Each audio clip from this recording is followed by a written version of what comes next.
Hi, and welcome to Macro Matters. My name's Stephanie Kelly, and together with my co-host Paul Diggle, this podcast is your one-stop shop for economics, politics, policy, and markets. As this is the last show of the year before we take a couple of weeks off for Christmas, we wanted to end on more of a positive note. It's been a really tough year in markets, and indeed just to be a part of this world. The COVID-19 crisis has reinforced trends that were already worrying markets, things like stagnant growth, slowing globalization. But there has been one silver lining in this kind of giant grey cloud that has been 2020, and that's in innovation. Lockdowns and social distancing have forced us all to adapt and to innovate. Digital technology has never been more central to the way we work, the way we collaborate, and the way we live our lives. So today we're going to be digging into how COVID has affected the innovation landscape and what 2021 might hold. So to do this, I'm delighted to be joined by Felicity Burch, CBI Director of Innovation and Digital for the first part of this show. Our senior economist, James McCann, will join us later on to discuss the macro implications of innovation and digitalization. But first up, I'm delighted to be joined by Felicity. She leads the CBI's policy work to create the conditions that enable businesses to come up with new ideas, invest in research and development, and adopt new technology. So who better to kick us off? Welcome, Felicity. Thanks, Steph. It's really nice to be here.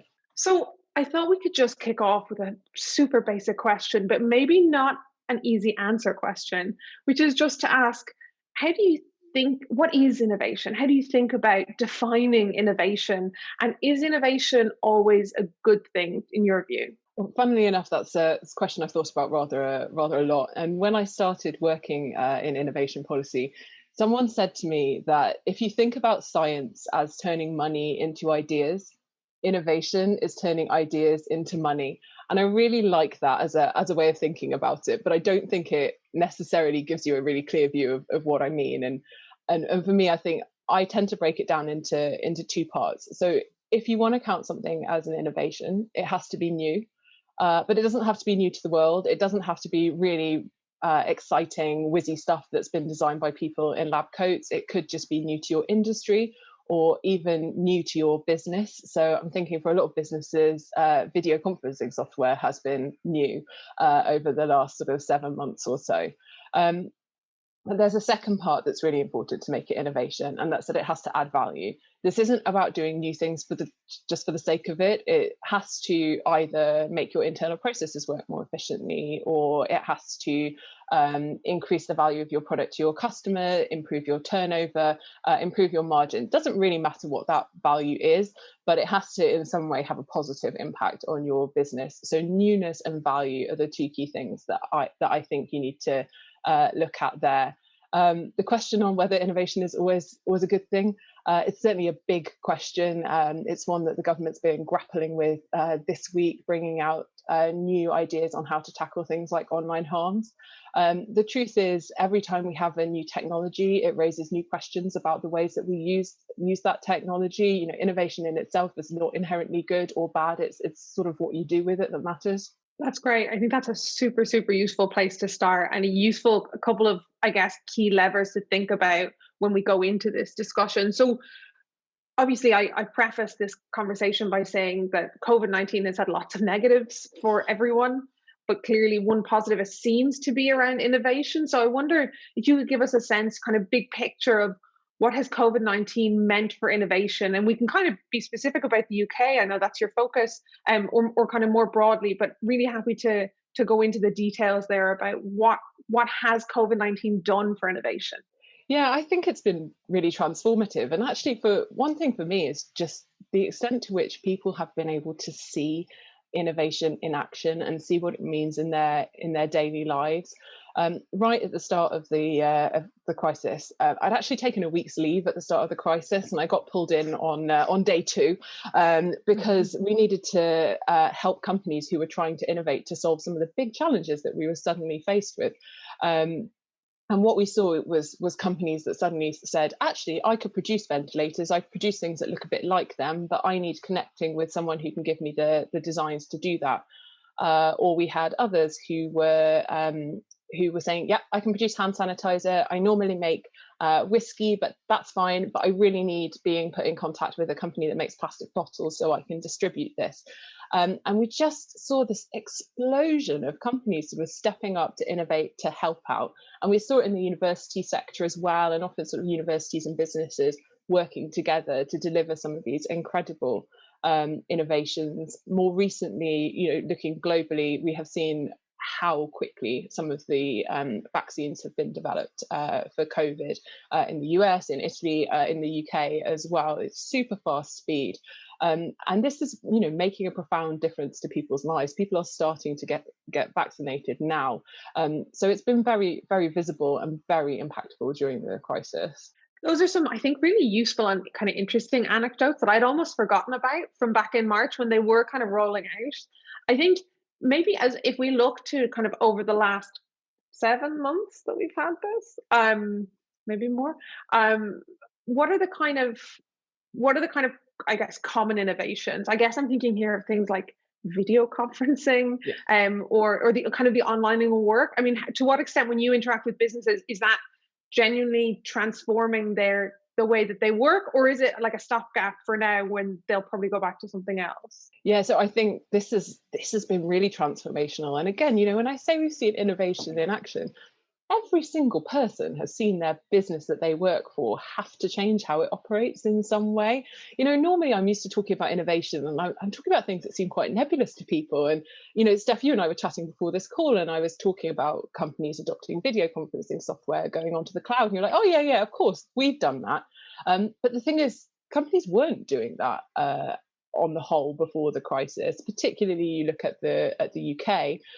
We like to say, a decade behind the Danes when it came to uptake on some fairly basic technology, things like websites, things like e-commerce, things like video conferencing software and cloud. We've just seen this massive increase during the crisis. Different reports will tell you different things. Some things say 2 months of innovation in, 2 years of innovation in 2 months. Some say 3 years of innovation in 3 months. I don't think it matters necessarily what the stat is around that. It's massive, and it has really changed how companies are operating. And I don't think we hear from any companies that things are ever going to go back quite the same as they were. There are big questions now as to how the future of work, the future of innovation looks. And what's really interesting actually is that all companies are kind of grappling with this at the same time. Right, totally. And I'm super keen to go into that kind of what comes next, but maybe focusing in on those benefits a little bit more. I mean, I'm kind of struck by the way the incentives shifted in crisis to kind of, economists are always talking about innovation is good, it's important, it can help kind of long-term growth potentially, but it's like the incentive to do that can be, just quite difficult because it can be expensive and, time consuming. So what are kind of, I guess, if you look at the amount of progress that's been made, which I think has, from what you've said, been really quite huge, what are the kind of knock-on implications? Are there additional benefits aside from just being able to operate as a business? Are there additional benefits that businesses have had from that innovation? Yeah, there's a few, and probably the first one I would say, and I wouldn't underestimate, is how for many businesses this sort of scale of change that they've had to go through is the first time that they've done this. So we've just had so many businesses sort of flexing this muscle for the first time, and I've talked about it a bit like Joe Wicks, and maybe some people were starting to do their Joe Wicks workouts at the start of the crisis. It was really, really hard, but if they kept it up for the last 7 months, they're probably feeling quite fit now, and they can go on to the next challenge, start lifting heavier weights, what have you. Kind of the same for companies. We find that when a business has started the innovation journey, they find the next step, doing something a bit more risky, easier, because they understand sort of what some of the benefits of it are. They can talk about the technology with a bit more confidence. Their people are a bit more used to change. So there's a potential there for sort of accelerated innovation in the future. There's some challenges which I'm sure we'll get into in a bit. But a couple of other positives that I would point to as well. So firstly, around inclusion. I'm sure we've all seen other people's kids and other people's pets and just people's home life while we've been working from home. And for many people, balancing that sort of home and work life has been easier. I've heard a lot of our members talk about reduction of regional bias as well. So it's just easier to hire people from anywhere, or frankly anywhere in the world, because it doesn't really matter where people are if everyone is virtual. So that opens up all of these potential productivity gains. And I think there are some examples, particularly from an individual basis, where people feel more productive as well. They don't have to go on their commute. They're not necessarily always being interrupted by people sort of walking in on them all the time. So particularly more introverted people have really benefited from working from home. Yeah, I think that's really useful, particularly, I mean, the point you made around just the ability to change means that maybe in the future you can change it again, which seems really relevant. Actually, last week our episode was on climate change. And it seems really relevant to that conversation, because if businesses can adjust so profoundly in such a short space of time, then maybe, there's potential for that kind of change to be applied to other very important kind of long-term themes. Maybe then to switch to, are there any downsides that have come, for businesses dealing with such a hugely different environment? What kind of challenges has that raised for them? Yeah, so quite a few challenges as well. I think the first one that I probably point to is that while often we've seen individuals become more productive, employers are really worried that their teams have become less productive, and the ability to collaborate online is much reduced. So there's a big concern about that, and also a concern about the sort of loss of serendipity. So be it at external networking events, or frankly when you're just chatting to someone on a team that you don't work with day to day, when you're making a cup of tea, there's a kind of big question marks about how do you make coincidence deliberate, and that's a really hard thing to do. And then the other, which I think employers have become much more aware of during the crisis, but is a real concern, is around mental health. If people are in the office all of the time, it's easier to tell if someone on your team is having a bad day. It's much harder when you're just chatting to them on sort of instant messaging or something like that. You don't necessarily realize if they're going quiet, and it's harder for managers to have visibility of people's workloads. Although of course there are tech solutions to that too. But I think that those are a couple of the challenges from a sort of people perspective. And then maybe a couple of challenges from a business perspective as well. So firstly, there's one that's really risen up the agenda, which is around sort of turning data into decisions. So lots of businesses adopting lots of new data-driven tech. That's very exciting. They're suddenly getting lots more data about how their business is operating, and they don't know what to do with it. I have so many companies that I've spoken to who have said, I have so much data, I just don't know what to do with it. They don't necessarily have the analytics skills within the business, the cybersecurity skills, the cloud skills within the business. Those are the three areas we're really hearing a lot of concern about.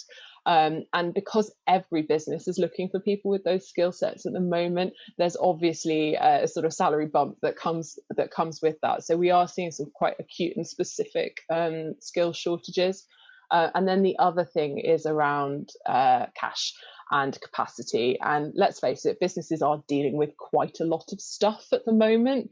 In the UK, we clearly have a big question about what's going to happen with Brexit. But even if you're looking at the other countries, the COVID crisis has really hit the economy. Businesses are dealing with reduced demand, increased investment in things like being COVID secure.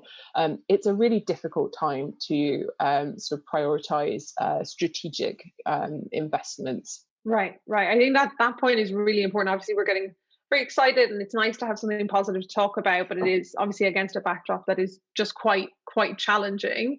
Maybe, we've focused a lot on kind of the innovation side, but I know there's a degree, I think, that we could discuss around research and development specifically. So what are you seeing in terms of the research and development landscape in the UK, kind of in this weird COVID period? Yeah, I mean, there's so much happening on R&D at the moment, and one of the most exciting things has clearly been the development of the Oxford AstraZeneca vaccine, which is just this amazing example long-term university research and business collaboration. But what we've also seen is the government really committing to making the UK a science superpower. And a lot of the investment that was committed to in the spending review was for research and development, either like direct R&D budget or for research and development solving net zero. So again, that link through to climate change that you were talking about earlier. So there's some quite exciting things happening and some real positives from a government perspective.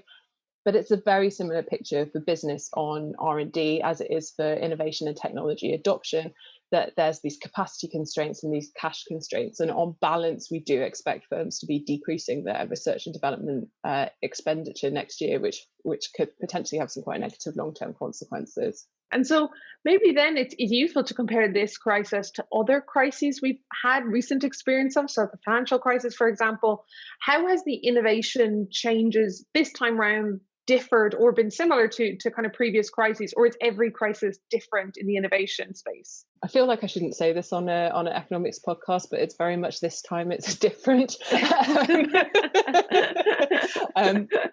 Famous last words. I know.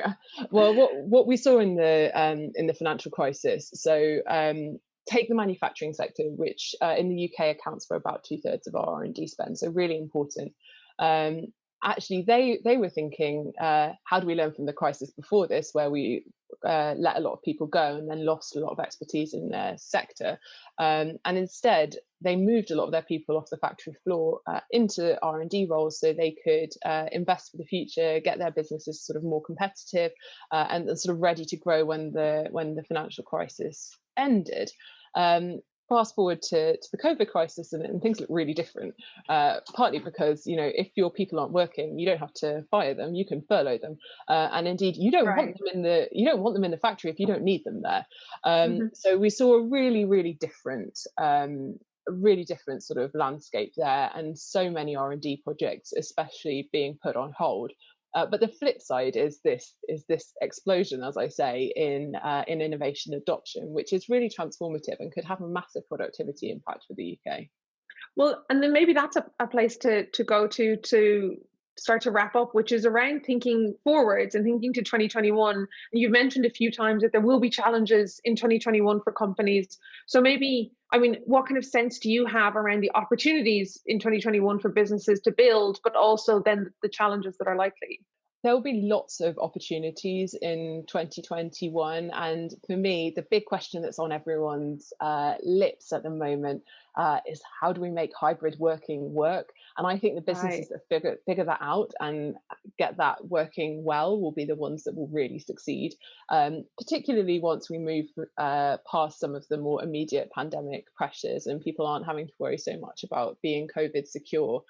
There's lots of challenges that come with working at home and office. It's not very satisfying just going to the office and doing video calls all day. That's not what people are going to want to do. So kind of how we transform the office is such a big question. How we make that work for high street, for retail, and build back a dynamic economy. Some really big questions. And I think the firms that innovate and stay at the front of that are going to be the ones that succeed. That's great. Well, I think that's been a really uplifting and positive discussion compared to a lot of the conversations we've had around COVID themes, and a great way to finish off the year. So thank you so much, Felicity, for joining us. And in the next section, we're going to talk to James McCann about the macro side of innovation.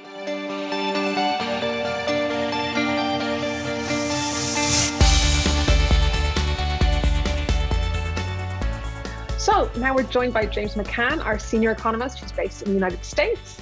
And we're going to have a chat now about, off the back of that conversation with Felicity, which I think was really uplifting, but also really informative about the micro level, individual company trends and challenges, to bring that up to the macro and kind of ask questions about what this all means for the macroeconomy, for forecasting, and also for kind of longer term themes around innovation at the country level. So James, thanks so much for joining us again. No, thank you for having me. So maybe let's kick off just by saying, having heard Felicity's take on that company level innovation during COVID, how does this kind of affect or contribute to the way you've been thinking about innovation from the perspective of kind of the macroeconomic outlook? Absolutely. Look, really, really fascinating insights. And it's something absolutely we've been thinking quite a lot about, particularly earlier on in this crisis, about how COVID will affect a number of themes long term, but particularly around innovation and digital innovation. I think what Felicity's comments really underline is there's no doubt that this has been a big accelerant for the adoption of a range of digital technologies. What's that old saying? Necessity is the mother of invention, and I think that's definitely Right. proven the case this time round. When we did our work, we're sort of mindful of this sense that companies will be pressed towards these types of solutions, but equally, I guess, still concerned about some of the other forces which might push back against that. So things through the COVID shock, which might have hurt confidence, things that might have hurt balance sheets, and so made it harder to finance these types of shifts and adoptions of technologies. We know from the literature there's a whole bunch of structural forces which make it harder to innovate or make it harder to adopt existing technologies too, be it around competition policy and markets, be it around tax systems, be it around education and skills, the links between universities and companies as well. So, what I think is really, really encouraging from that is that, absolutely we've seen this really rapid acceleration of the adoption of digital technologies. I think what was interesting, particularly, was the comment around the potential for that almost to become habit forming. So, this sense that, Right. innovative companies in themselves, having seen the benefit of that and taken that step, are more likely to take that step in the future. I think that's going to be really, really interesting to watch and see if that plays out, because that would be really, a really important thing from the macroeconomic perspective. Now, we do have to be mindful, and I think Felicity did a good job of flagging this, that there are still barriers there. So, we don't always have a COVID crisis to force us down these avenues, and we don't want to have that COVID crisis to force us down these avenues necessarily. So I think that the challenge now for policymakers is probably to build on that momentum and to try and say, right, how do we create an environment in which, if companies are becoming more innovative, we can foster and encourage and continue to push that innovation, because that's, macroeconomically really critical. Well, that's precisely what I was going to ask you is why is it that innovation is so important from a kind of macro perspective? Like, what does it bring? And I'm particularly mindful of this kind of world of low numbers that investors are always talking about. Is innovation something that can help to solve that or start to kind of push growth gradually up? Yeah, I think Felicity did a great job about sort of identifying why companies should innovate and what constitutes innovation, and it has to have sort of a tangible output. It has to make a Right. difference, and from the way you translate that from the economic perspective is it's really important in driving productivity. And drop another quote from Krugman this time: productivity isn't everything, but in the long run, it is almost everything. And so, this really forms a key building block of potential growth. So if we were to get companies to continually innovate or to adopt existing innovations more broadly, that could play a key role in trying to revive productivity, which has been weak over the past decade since the financial crisis. So when you add on the fact that we've got a whole bunch of demographic challenges, it just becomes ever more important. On that aspect, and I think it's something Felicity touched on a little bit as well. It's not always that we have to be pushing forward the technology frontier even to get these gains and to innovate. We can adopt existing technologies, and there's a lot of work by the OECD which sort of flags that we're still making a lot of breakthroughs at the productivity frontier. We're just very slow to adopt them through the rest of the economy. So I think that stage is going to be really, really critical if we want to think about raising potential growth, battling against this world of low numbers. I think there are avenues to do that, and I think a lot of them go through taking advantage of a lot of the breakthroughs in existing stock of technologies we've got and trying to diffuse them through the economy to amplify their benefits. I love that argument that kind of be making the most of what you've already got. It's kind of a more attainable, I guess, source of innovation rather than, having to be that person in a lab coat who has that eureka moment that actually, for economically, it sounds like there are just benefits to seeing what's out there and actually utilizing it. That's absolutely right. That's absolutely right. I mean, it's maybe a little bit less sexy in terms of that breakthrough, which you're the only company that Yeah. has this, and you've really pushed things forward. But I think the examples of the adoption of all these range of digital solutions, which have meant that businesses can can survive through the COVID period, or not suffer such a big hit through their productivity as they've pushed all their staff remotely. Right. These are really critical, and I think what they've found is once they've started to use them, that they have much broader and long-lasting effects. So maybe sometimes it's just a case of needing that spur to realize that there are Yeah. solutions here. They're risky to take, they cost money to take, but they have a long-term return. So hopefully businesses will continue to take that step. Yeah, yeah, absolutely. I can't help but think about, we're recording this on Zoom, and Zoom existed before the COVID crisis, Exactly. but I had never used it, and most of my friends had never really used it. So, and now, I use it for everything. I use it for this, I use it for work, I use it for yoga classes, and it really is kind of one of those things that it already existed, but our ability to use it and our kind of how entrenched it was in the way we lived our lives was so different. So I know as well that you are doing a piece of research at the moment, quite a big piece of research, looking at digital innovation. And I'm wondering, could you give us a sense? I know it's early days, but could you give us a sense of what you're looking for and what you're kind of interested in that research? Yeah, 100%. We're working quite closely with our global equity teams on this. And I think the first question that we want to ask is,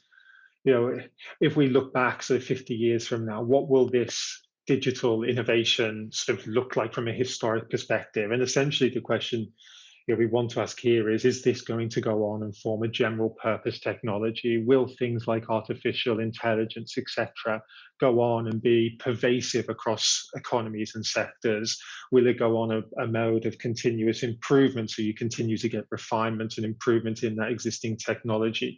Will it in itself spur its own innovations? These are all some of the key signposts of general purpose technologies, which go on to have huge effects across economies and markets.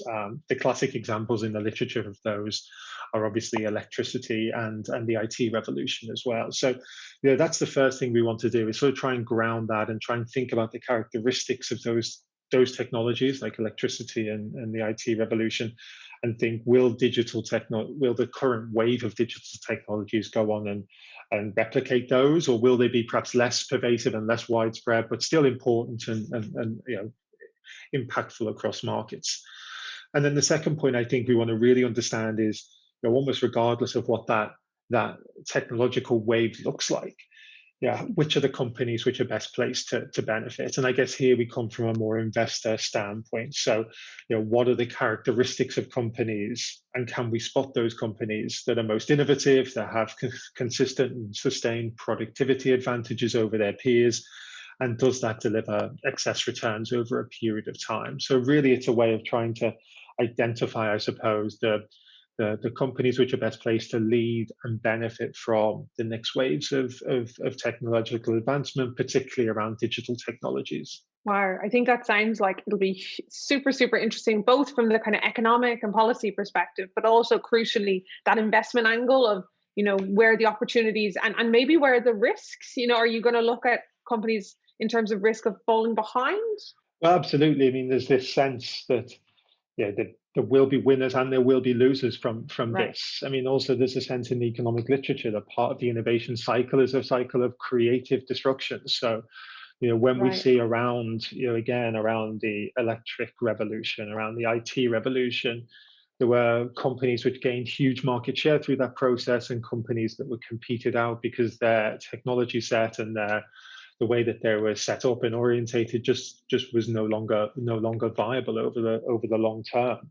So I think we probably, from an investment standpoint, need to be cognizant of both. Absolutely, we want to be positioned to take advantage of those Mhm. companies which are best placed, but equally want to understand where companies might be vulnerable too. So I think from a micro perspective, it's important, and then from a macro perspective, important as well. If we are on the verge of a general purpose technology that raises productivity levels across sectors, across economies, and that obviously has implications, as we discussed earlier, for the world of low numbers and the potential equilibrium interest rates. So, I think from an investor standpoint, there's a whole bunch of reasons to really, really care about, what the long-term innovation outlook looks like, and the shape that takes. Yeah, gosh. I think it'll be a fantastic, and it sounds like quite a big piece of research in terms of getting to grips with all of these things, particularly I mean, as you talk about this like creative destruction, I'm always struck by the labor market implications that these kinds of things can have, that innovation and digital technology can have. And, Felicity talking about this idea that wages for people who work in kind of digital technology and have the skills that are needed actually have risen because there's not enough of those. And so that sense of kind of labor market churn taking place over time, I guess there's just so many angles you could come at this from. Yeah, absolutely. And automation in particular is an Right. angle that creates a lot of concern. We've seen automation, the effect of automation economically and politically. We've Yeah. spoken quite often about the effects of the loss of manufacturing jobs. And, it really becomes, this is why the policy environment that accompanies these revolutions just has to be nimble and really has to be well targeted. Because if it is the case that you are seeing certain categories of jobs replaced by these technologies, first of all, you'd hope that the aggregate growth they create will create opportunities in other sectors. But if there's issues in redistributing that labor force, if there's a stickiness there, then I think the government plays an important role in helping people, and making sure people have the skills to transfer as the shape and structure of the economy changes. So, absolutely, that's super critical. And I think we see examples maybe through parts of automation in the manufacturing sector where that maybe hasn't been managed quite as well as could have been, and the political ramifications of that have been very real. So, I think that's such a great point. And these are one of the features that accompany these types of revolution is, I guess, a degree of displacement. Exactly. Wow. Well, I'm really looking forward to seeing the research, and I think it was a great place to finish off the discussion. So once again, thanks to Felicity and thanks to James for joining. In the meantime, as I mentioned at the beginning of the podcast, we're going to take a few weeks off from recording, but we'll be back in the new year with a great lineup of new topics and guests. So we hope you'll join us then.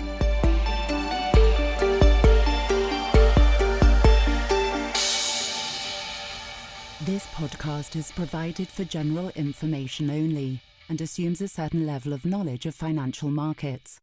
It is provided for information purposes only and should not be considered as an offer, investment recommendation, or solicitation to deal in any of the investments or products mentioned herein, and does not constitute investment research. The views in this podcast are those of the contributors at the time of publication and do not necessarily reflect those of Aberdeen Standard Investments. The value of investments and the income from them can go down as well as up, and investors may get back less than the amount invested. Past performance is not a guide to future returns. Return projections are estimates and provide no guarantee of future results.